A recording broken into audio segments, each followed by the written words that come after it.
Buenos días a todos. Hoy miércoles 25 de agosto vamos a seguir con la lectura de cómo suprimir las preocupaciones y disfrutar de la vida de Dale Carnegie. Ayer leímos la prefacción y hoy empezamos con la primera parte, datos fundamentales que debes saber acerca de la preocupación. Soy Gino Carpentieri, estamos conectados desde la plataforma de TGU de Toga United, así que vamos a iniciar con la lectura de la primera parte. Número 1. Viva en compartimientos estancos. En la primavera de 1871, un joven cogió un libro y leyó 22 palabras que tuvieron un profundo efecto en su futuro. Estudiante de medicina en el Hospital General de Montreal, estaba preocupado por sus exámenes finales, por qué hacer, a dónde ir, cómo crearse una clientela, cómo ganarse la vida. Las 22 palabras que ese joven estudiante de medicina leyó en 1981 le ayudaron a convertirse en el médico más famoso de su generación. Organizó la mundialmente famosa Escuela de Medicina Johns Hopkins. Fue nombrado Regius Profesor de Medicina en Oxford, el máximo honor que puede otorgarse a un médico en el Imperio Británico. Se le confirió el título de caballero por el rey de Inglaterra. Cuando murió, fueron necesarios 2 volúmenes con 1466 páginas para contar la historia de su vida. Su nombre era Sir William Osler. Estas son las 22 palabras que leyó en la primavera de 1871. Las 22 palabras de Thomas Carlyle que le ayudaron a vivir libre de preocupaciones. Lo principal para nosotros no es ver lo que apenas se vislumbra allá a los lejos, sino hacer lo que tenemos claramente a nuestro alcance. 42 años más tarde, en una suave noche de primavera, cuando los tulipanes florecían en los jardines, este hombre, Sir William Osler, habló a los estudiantes de la Universidad de Yale. Les digo que se suponía que un hombre como él, que había sido catedrático en 4 universidades y escrito un libro muy leído, tenía un cerebro de una calidad especial. Afirmó que eso no era verdad.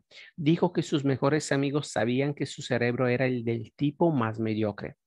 ¿Cuál era entonces el secreto de su triunfo? Manifestó que era debido a lo que definió como vivir en un compartimiento estanco. ¿Qué quería decir con esto? Unos meses antes de hablar en Yale, Sir William Osler había cruzado el Atlántico en un gran transatlántico donde el capitán, de pie en el puente, podía apretar un botón y ¡zas! Se producía un estrépito de máquinas y diversas partes del barco quedaban aisladas entre ellas, aisladas en compartimientos estancos. Y el doctor Osler les dijo a los estudiantes, cada uno de vosotros es una organización mucho más maravillosa que el transatlántico y efectúa un viaje mucho más largo. Lo que os pido es que aprendáis a controlar la maquinaria que os permita vivir en un compartimento estanco a los días, como forma más segura de garantizar un viaje sin peligro. Subid al puente y comprobad que por lo menos los grandes mamparos funcionan bien. Apretad un botón y escuchad en cada nivel de vuestra vida como las puertas de hierro aíslan el pasado, los ayeres muertos. Apretad otro botón y cerrad con una cortina metálica el futuro, los mañanas aún por nacer. Entonces estaréis a salvo por hoy.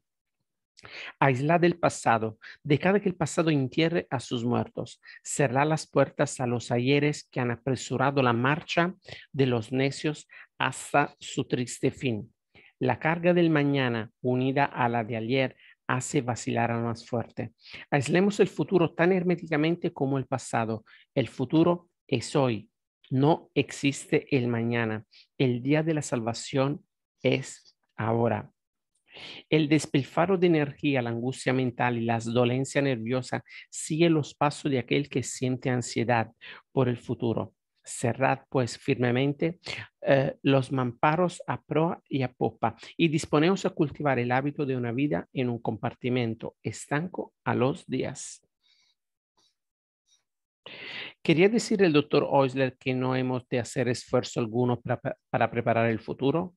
No, en absoluto, sino que a continuación dijo que la mejor manera de prepararse para el mañana es concentrarnos con toda nuestra inteligencia, con todo nuestro entusiasmo en hacer soberbiamente el trabajo de hoy. Ese es el único modo de prepararnos para el futuro. Sir William Osler recomendó a los estudiantes que empezaran el día con la oración de Cristo. El pan nuestro de cada día, dánoslo hoy. Recordemos que la oración solo pide el pan de hoy. No se lamenta por el pan duro que tuvimos que comer ayer y no dice, oh Dios mío, ha llovido muy poco últimamente en la zona triguera y puede que tengamos otra sequía. Entonces, ¿cómo podré obtener mi pan el próximo otoño? O supongamos que pierdo mi empleo.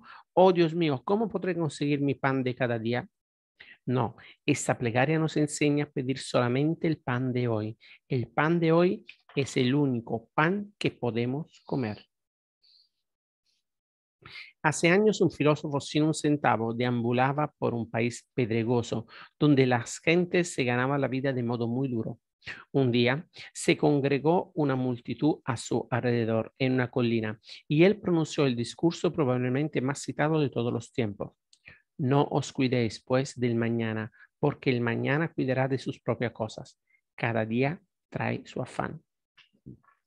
Muchos han rechazado estas palabras de Jesús. No os cuidéis del mañana. Ha rechazado esas palabras diciendo que son un propósito de perfección, algo místico, y dicen, tengo que cuidarme del mañana, tengo que contratar un seguro para proteger a mi familia, tengo que ahorrar dinero para mi vejez, tengo que pensar y prepararme para salir adelante. Claro que sí, por supuesto que tiene que hacerlo. La verdad es que esas palabras de Jesús traducidas hace más de 300 años no significan hoy lo que significaban durante el reinado del rey Jacobo. Hace 300 años la palabra cuidado significaba por lo general ansiedad. Las versiones modernas de la Biblia citan a Jesús con mayor exactitud al decir, no tengáis ansiedad por el mañana. Por supuesto que hay que cuidar del mañana, pensando, haciendo planes, preparándose, pero sin ansiedad. Durante la Segunda Guerra Mundial, nuestros jefes militares trazaban planes para el día siguiente, pero no podían dejarse vencer por la ansiedad. El almirante Ernest King, que mandaba la Marina de Guerra de Estados Unidos, decía, he abastecido a los mejores hombres con los mejores equipos de que disponemos y les he asignado la misión que parece más acertada. Es todo lo que puedo hacer. Y continuaba.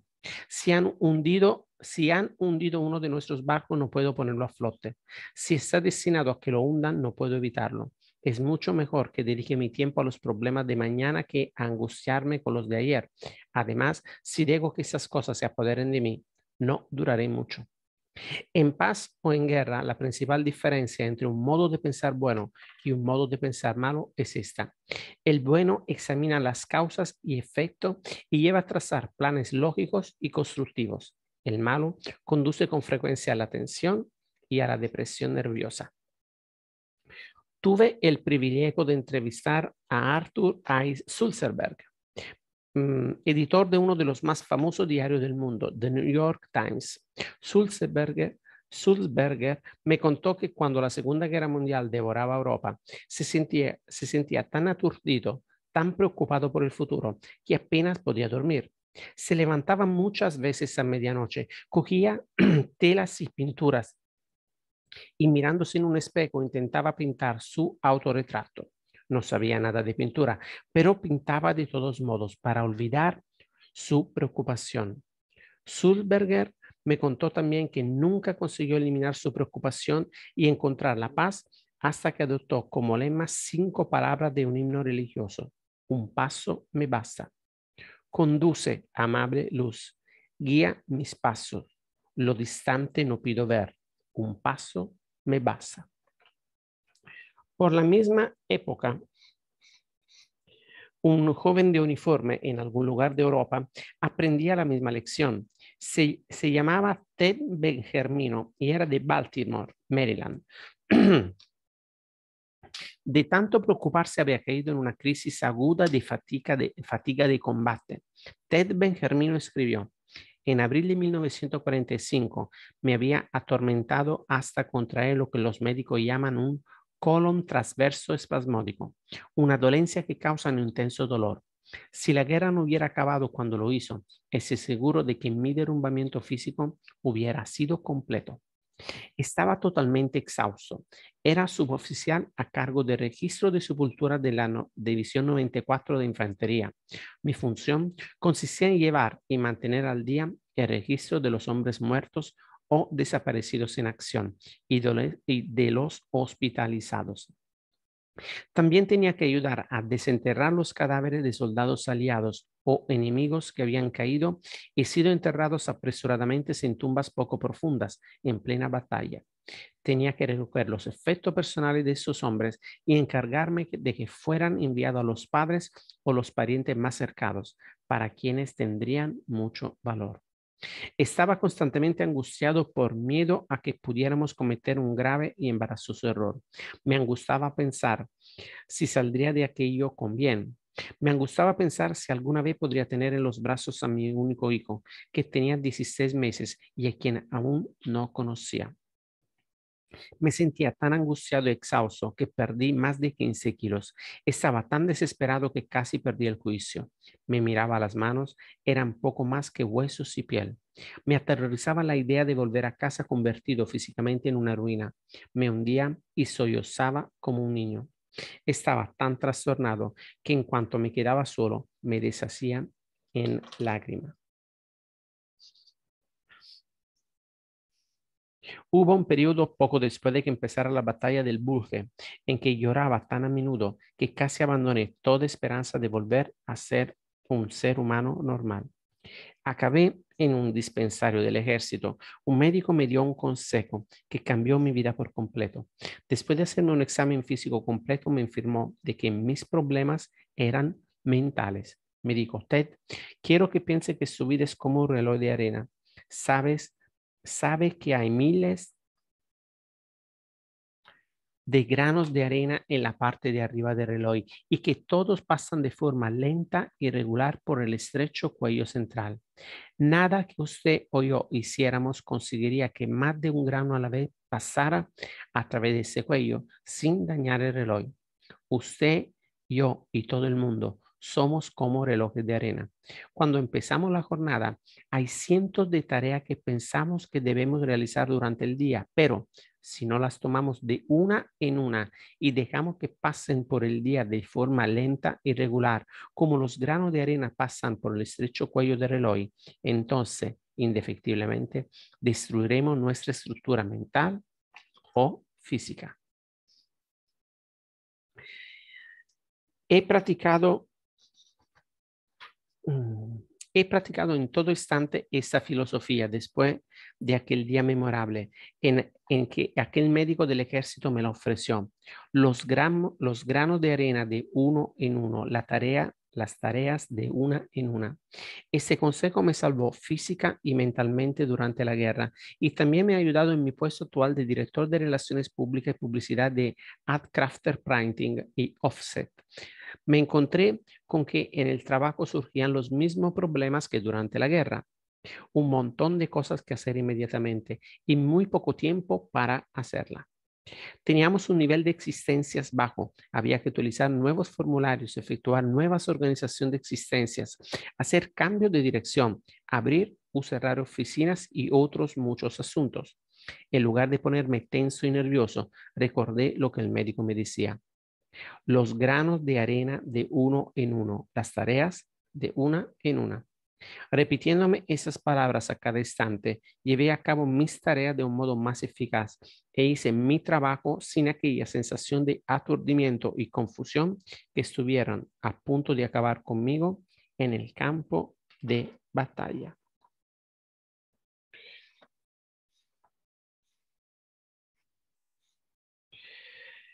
Uno de los comentarios más aterradores sobre nuestro actual modo de vida es que en un momento dado, la mitad de las camas de nuestros hospitales estaban reservadas para pacientes con desórdenes mentales o nerviosos, pacientes que se habían hundido bajo la abrumadora carga de los acumulados ayeres y los temidos mañanas. Sin embargo, una gran mayoría de esas personas podrían estar paseándose por las calles, podrían haber llevado una vida muy feliz y útil solo con que hubieran escuchado las palabras de Jesús. No tengáis ansiedad por el mañana, o las de Sir William Osler, vivid en un compartimiento estanco.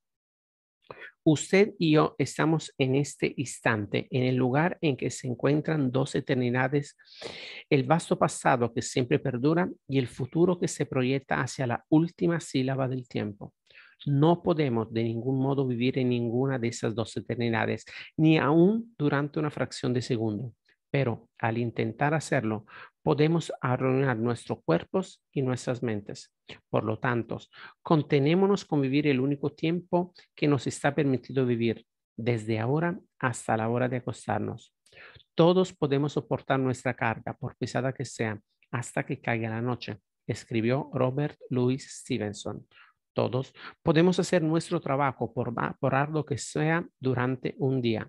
Todos podemos vivir con dulzura, con paciencia, con amor y pureza hasta que se pone el sol. Y eso es todo lo que la vida significa realmente.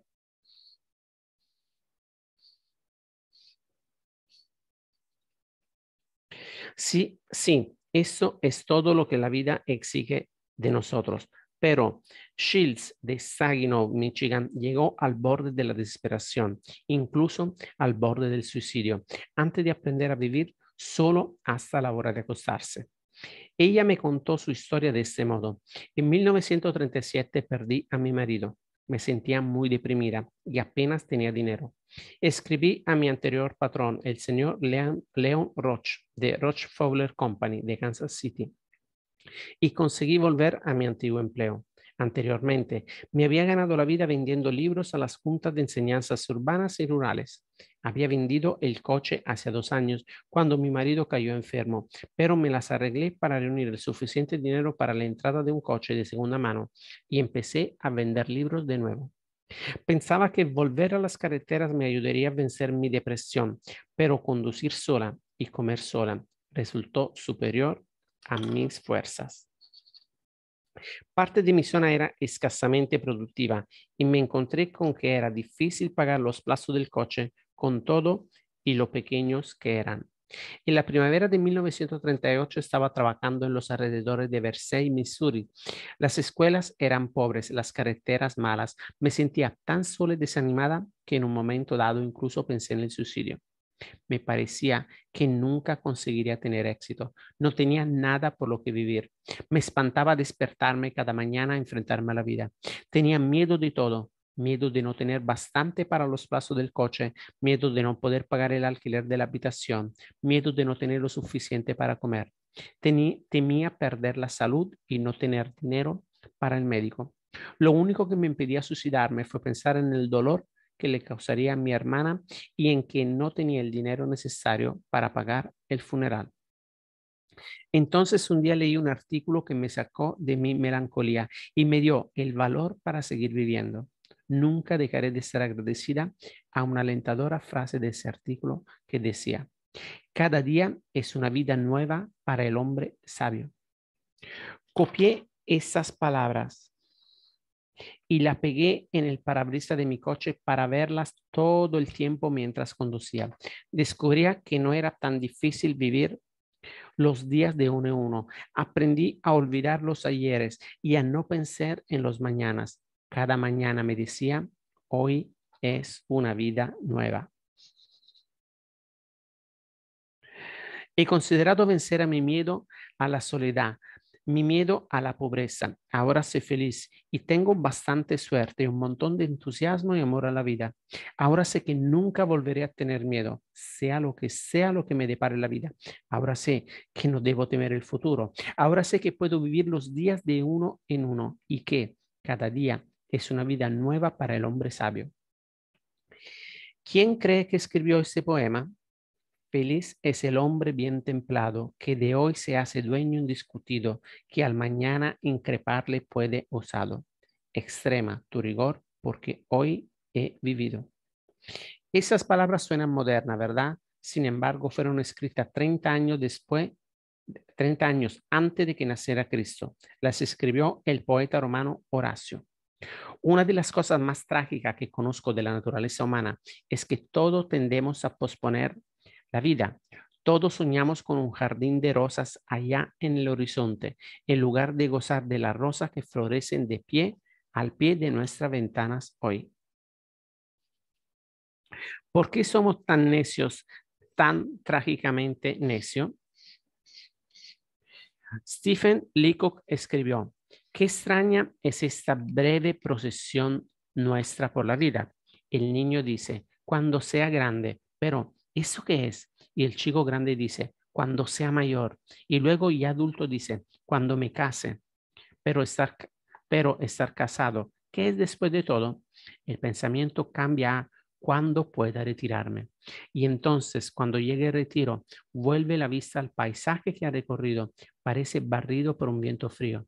De alguna manera se ha perdido todo y ahora ya ha desaparecido. La vida, como aprendemos demasiado tarde, está en el vivir, en el tejido de cada día y de cada hora. El fallecido Edward Evans de Detroit estuvo a punto de matarse de preocupación antes de aprender que la vida está en el vivir, en el tejido de cada día y de cada hora. Crecido en la pobreza, Edward Evans ganó su primer dinero vendiendo periódicos. Luego trabajó como dependiente en una tienda de comestibles.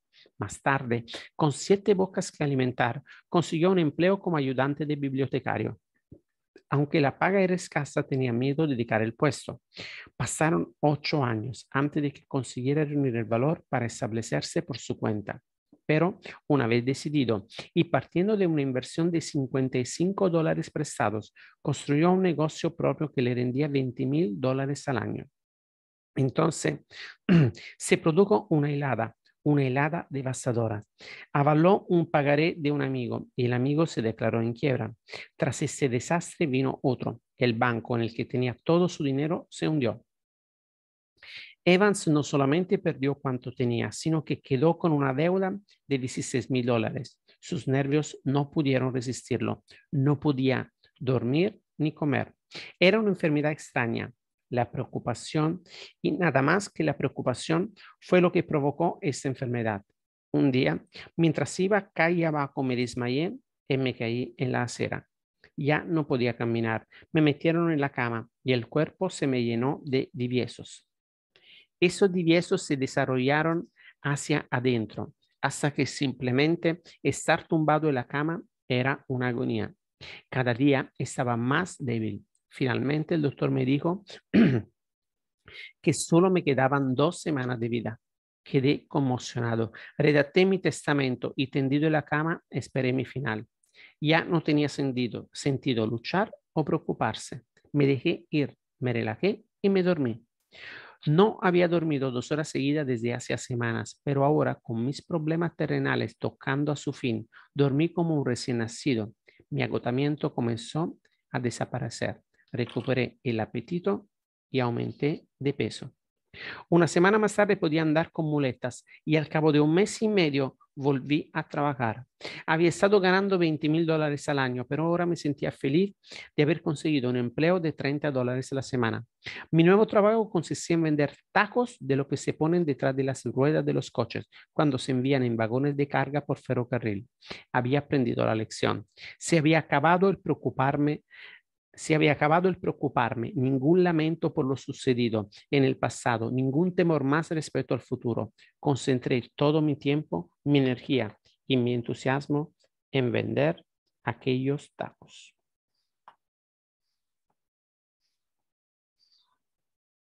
Edward Evans subió muy rápido ahora. En pocos años llegó a presidente de la compañía, la Evans Products Company, que lleva mucho tiempo cotizándose en la bolsa de Nueva York. Si vuelan alguna vez a Groenlandia, puede que aterricen en Evans Field, un aeropuerto nombrado en su honor. Pero Edward Evans no habría conseguido nunca esas victorias si no hubiera aprendido a vivir en un compartimiento estanco. Recordarán lo que decía la Reina Blanca. La regla es mermelada mañana, mermelada ayer, pero nunca mermelada hoy. La mayoría de nosotros somos así, carcomiendo, carcomiéndonos por la mermelada de ayer o preocupándonos por la de mañana, en lugar de extender ahora mismo en el pan una capa bien espesa de la mermelada de hoy. Hasta el gran filósofo francés Montaigne cometió ese error. Mi vida, digo, ha estado llena de terribles desdichas, la mayoría de las cuales nunca ocurrieron. Lo mismo me ha pasado a mí y les ha pasado a ustedes. Pensad, dijo Dante, que este día nunca volverá a amanecer. La vida se nos escapa con una increíble rapidez. Nos precipitamos a través del espacio a una velocidad de 30 kilómetros por segundo. Hoy es nuestra más preciada posesión. Es lo único que verdaderamente somos dueños. Esa es la filosofía de Lowell Thomas. Recientemente pasé un fin de semana en su granja y observé que había enmarcado unas palabras del Salmo y las tenía en la pared de su estudio de radio, allí donde las podía ver con frecuencia. Ese es el día hecho por el Señor. Regocijémonos y alegrémonos en él. El escritor John Ruskin tenía sobre su escritorio una simple piedra en la cual estaba grabada una única palabra, hoy. Y aunque yo tengo una piedra sobre la mesa, y aunque yo no tengo una piedra sobre la mesa, sí que tengo un poema pegado en el espejo, donde lo puedo ver cuando me afeito cada mañana. Un poema de que Sir William Osler tuvo siempre sobre su mesa. Un poema escrito por el famoso dramaturgo indo Kalidasa. Salutación al alba. Cuida este día, porque es la vida misma de la vida. En su breve curso yacen todas las verdades y realidades de tu existencia. La dicha del crecimiento, la gloria de la acción, el esplendor de la belleza. Porque ayer no es más que un sueño y mañana solo una visión. Pero el hoy bien vivido hace de cada ayer un sueño de felicidad y de cada mañana una visión de esperanza. Cuida bien pues de este día. Tal es la salutación al alba. Así pues, la primera cosa que debe saber acerca de la preocupación es esta. Si quiere mantenerla fuera de su vida, haga lo que hizo Sir William Osler. Primero, cierre las compuertas de hierro del pasado y el futuro. Viva en un compartimiento estanco a los días. ¿Por qué no se hace esas preguntas y anota las respuestas? Primera pregunta. ¿Tiendo a posponer la vida en el presente a fin de preocuparme por el futuro o suspirar por alguna mágica rosaleda allá lejos en el horizonte? Segunda pregunta. ¿Me amargo a veces el presente lamentando cosas sucedidas en el pasado, cosas que ya han terminado y que no tienen remedio? Tercera pregunta. ¿Me levanto por la mañana decidido a apoderarme del día, a sacar el máximo provecho de esas 24 horas? Cuarta pregunta. ¿Puedo conseguir más de la vida viviendo en un compartimiento estanco a los días? Y quinta pregunta. ¿Cuándo voy a empezar a hacer esto? ¿La semana que viene? ¿Mañana o hoy? Muy bien, amigos. Hemos terminado la parte número 1, el capítulo número 1, Vive en compartimientos estancos. Así como nos sugiere el libro, mañana vamos a repetir este capítulo. Vamos a leer cada capítulo 2 veces. Así que gracias por haberme acompañado hasta aquí. Nos vemos mañana para seguir con la lectura del capítulo número 1 y espero que tengan un día maravilloso. Y como dice Del Carnegie, concentrámonos en hoy, que es la única vida que tenemos. Un abrazo para todos y nos vemos mañana. Chao, chao.